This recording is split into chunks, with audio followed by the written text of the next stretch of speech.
règne.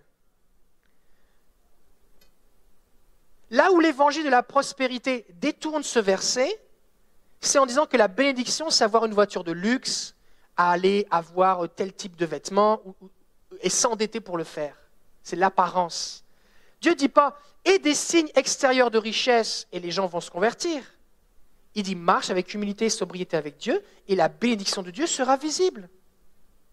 Ce n'est pas quelque chose que tu as besoin de démontrer ou de faire miroiter ou d'exposer devant tout le monde, mais c'est juste quelque chose que les gens vont constater. Je lisais un témoignage de frère Yun, qui est un leader de l'église en Chine, et il racontait qu'il y a des moments où il y a des famines ou des sécheresses à certains endroits, et les champs des chrétiens sont épargnés. Fait que les chrétiens ont une faveur de Dieu sur leur récolte que les non-chrétiens n'ont pas. Et ils n'ont pas besoin de se vanter, c'est visible, tout le monde le voit. Et il y a des gens qui se convertissent grâce à ça. Mais ils ne font rien de particulier, c'est juste la faveur, la bénédiction de Dieu. Donc on est appelé à prier pour que Dieu nous bénisse. Ce n'est pas mal d'être béni. Je vais même te dire quelque chose. C'est plus difficile de gérer la bénédiction que l'absence de bénédiction. Parce que l'orgueil, quand tu n'as rien, il n'y a rien à montrer de fierté. Tu n'as rien.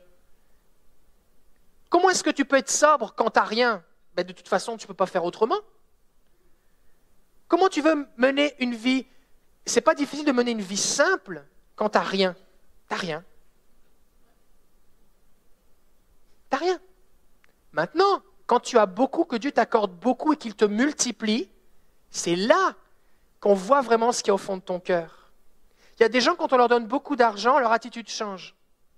C'était déjà là, ce n'est pas l'argent qui les a changés. C'est juste qu'ils n'avaient pas la possibilité de faire ça.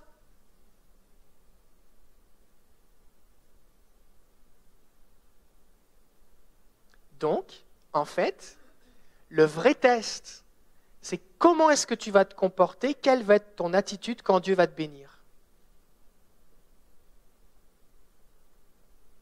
Et c'est ce que fait là. Il y a un psalmiste qui va dire « Seigneur, permets-moi que je ne sois pas trop pauvre afin que je ne te maudisse. Ne permets pas que je ne sois pas trop riche afin que je t'oublie. » Mais en Jésus, Jésus change notre cœur. Et les gens vont dire « Oh, Salomon est devenu riche, fait que du coup, il s'est détourné de Dieu. Donc forcément, si tu es un riche, tu vas devenir te détourner du Seigneur. » Moi, je connais des gens qui ont de l'argent, et puis ils aiment le Seigneur, ils sont très sobres et très simples, mais ils servent le Seigneur de tout leur cœur, et ils bénissent des tas de ministères. La Bible parle du don de générosité. Tu peux avoir le don de générosité en n'ayant rien. Il y a des gens qui, comme la veuve, donnent 2 pièces et ils sont très généreux, et il y en a beaucoup. Maintenant, si les gens qui ont le don de générosité ont plus, ben, ils bénissent plus.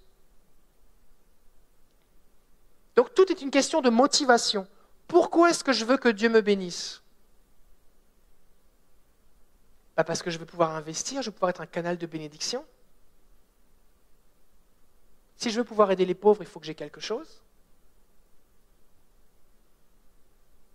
Donc on a besoin de prier dans ce sens-là.